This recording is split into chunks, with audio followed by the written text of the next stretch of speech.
इंदौर शहर में एक बार फिर डिजिटल अरेस्ट की एक घटना सामने आई, जिसमें 85 साल की बुजुर्ग महिला को ठगों ने 36 घंटे वीडियो कॉल पर रखकर पूछताछ की। इस दौरान उनसे 1 करोड़ 2 लाख रुपए वसूलने की कोशिश की गई। देखिए ये खास रिपोर्ट।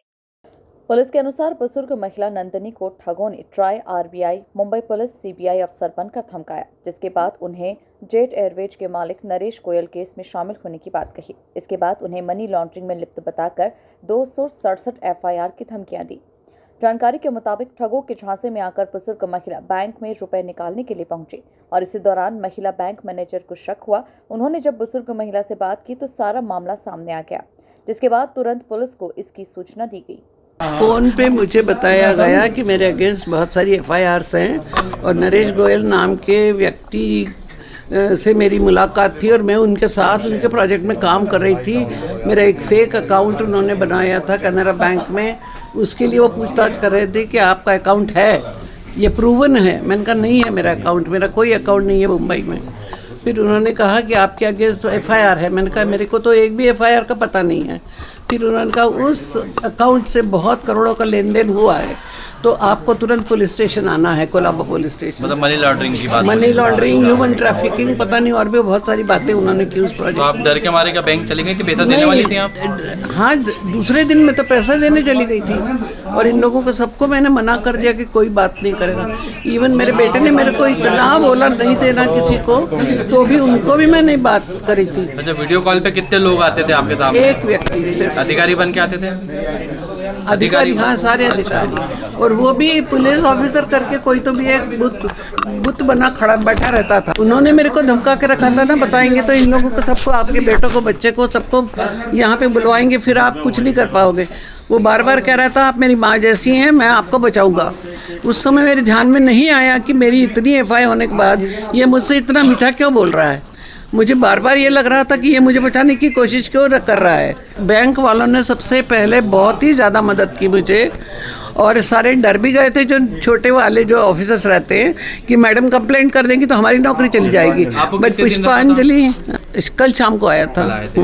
मैंने उठाया नहीं, मैंने उठाया ही नहीं ना, उनके थ्रू लगी थी। मुझे तो उन्हीं लोगों पे विश्वास हो रहा था ना। सब तो बात तो ये है कि हाँ, पूरा मैं विश्वास कर बैठी थी और थोड़े डर से कि कहीं मेरे बच्चों को तकलीफ नहीं हो जाए, इसलिए मैं उनकी बात मानती गई। लगभग आपके साथ कितने पैसे की डिमांड हो रही थी? डिमांड नहीं करी उन्होंने, उनका सेविंग अकाउंट का सारा पैसा आप हमें एक फेक अकाउंट दे रहे हैं उसमें डाल दो।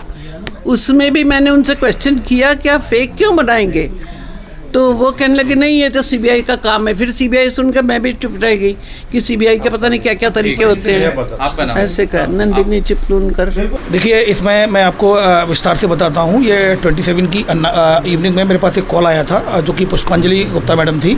28 की इवनिंग को मेरे पास कॉल आया कि जो एसबीआई बैंक की मैनेजर थी, उनके द्वारा बताया गया कि सर हमारा एक कस्टमर है जो कि जिनका नाम है नंदिनी चिपलूनकर, और जो कि काफ़ी सीनियर लेडी हैं और सीनियर सिटीजन भी हैं और नेशनल अवार्ड भी। हम इनके फैमिली फ्रेंड हैं, फैमिली हमारा पूरा वो है, फैमिली की तरह हैं। वो कुछ घबराई हुई थी और एफडी को तोड़वाने आई थी, जो कि 4 दिन पहले इनके द्वारा एफडी बनवाई थी। तो मैंने पूछा तो कुछ घबराई हुई थी लग रही थी, कुछ बताया नहीं। तो उसके बाद फिर उन्होंने मुझे संपर्क किया। फिर मैंने बताया इनका लड़का यूएस में पढ़ता है, तो उन्होंने उनको भी खबर कर दी थी, बैंक मैनेजर थे, तो वो भी आने को तैयार था। फिर मैंने बात की उनसे, मैडम से मैंने नंबर लिया, मैंने कि कोई लोकल में, तो उन्होंने कहा इनके फैमिली फ्रेंड हैं, दीपक बत्रा जी हैं, तो आप उनसे भी बात करिए। हाँ, दीपक भूतड़ा जी हैं, तो उनसे भी बात करिए। तो फिर मैंने उनका नंबर लिया, फिर बातचीत की। फिर उसके बाद अभी फिर हम यहाँ आए हैं, तो मैडम कन्विंस हो गई हैं। एक्चुअली में इनको 27 की सुबह 9:30 बजे एक कॉल आया था, जिसमें उनके द्वारा ये बताया गया कि मैं कस्टमर केयर से बोल रही हूँ ट्राई के, आपकी सिम 2 घंटे में बंद होने वाली है, आपकी सिम 2 घंटे में बंद होने वाली है। और 2 घंटे बंद होने के बाद फिर बंद होने वाली। तो मैडम ने कहा क्यों, अभी इसके लिए आपका कोलाबा पुलिस स्टेशन में आपको कनेक्ट कर देती हूँ। कोलाबा पुलिस स्टेशन उनको कनेक्ट किया गया। तो कोलाबा से डीएसपी थे अनंत कुमार बनके, उनके द्वारा ये बात की गई कि देखिए मैडम, आप किसी नरेश गोयल को जानती हैं, और नरेश गोयल जो है, नरेश गोयल आपके जो जेट एयरवेज के मालिक हैं। उन्होंने बोला मैं किसी को नहीं जानती। फिर फोटो भेजा, ये बताया कि नरेश गोयल से आप एक पार्टी मिली थी, तो आपने बताया था कि प्रोजेक्ट में हम साथ हैं और आपका काफ़ी पैसे का लेन देन हुआ है। फिर इनके द्वारा एक लेडी आई शाम को, और रश्मि शुक्ला, वो सीबीआई की लेडी हैं, वो आपकी जांच करेंगी। और फिर रश्मि ऑडियो पे बात करती रही। इनसे बोला तत्काल आप 2 घंटे के अंदर कोलाबा ब्रांच आ जाइए। तो उन्होंने उन्होंने मना कर दिया। तो फिर उन्होंने बोला ठीक है, हम आपको वीडियो कॉल के जरिए आपसे इन्वेस्टिगेशन करते हैं। वीडियो कॉल पर लिया गया, फिर दिन भर लिया गया, रात भर लिया गया। इनसे बोला आप बिना परमिशन के ना खाना खाएंगे ना वॉशरूम जाएंगे। दिन भर मैडम ने खाना नहीं खाया। उनके पति भी है, 85 ईयर ओल्ड है, सीनियर सिटीजन, वो उनको ही पता ही नहीं है कि वो उस दिन उनसे मिली भी नहीं। और उनका जो सर्वेंट था राहुल, जो घर में काम करता है, उसको भी बोल दिया कि तुम अंदर नहीं आओगे, मैं बैंक का काम कर रही हूँ। और दिन भर मैडम लगातार परेशान रही और उन्हें कन्विंस करती रही कि मेरा कोई रोल नहीं है। फिर उन्होंने ये नंबर दिया, नंबर आपका है। मैडम ने बोला ये मेरा नंबर नहीं है। उसके बाद भी फिर लगातार वो कन्विंस करते रहे, मेंटली टॉर्चर करे। रात भर मैडम का मोबाइल वीडियो कॉल पर था। वो हर 2-2 मिनट में एक व्यक्ति को भी लगा गए वो कि देखिए आप इस पुलिस ऑफिसर को नहीं बताएंगी, ये पुलिस ऑफिसर केवल कस्टडी के लिए है, आप इससे पूछताछ नहीं करेंगे, हम सुबह फिर पूछताछ करेंगे। और अगले दिन फिर सुबह 8 बजे अनंत कुमार आ गया वीडियो कॉल पे। फिर वो बात करने लगा। फिर बोला कि आपके बैंक अकाउंट में मनी लॉन्ड्रिंग का पैसा आया, ये गलत पैसा है। नरेश जो गोयल ने कोर्ट में बताया है, कोर्ट में आपके खिलाफ गवाही दी है और आपका नाम आया है कोर्ट में। इसलिए अब आप कृपया करके अब आपके खिलाफ FIR 267 FIR आपके खिलाफ है, 267 FIR है।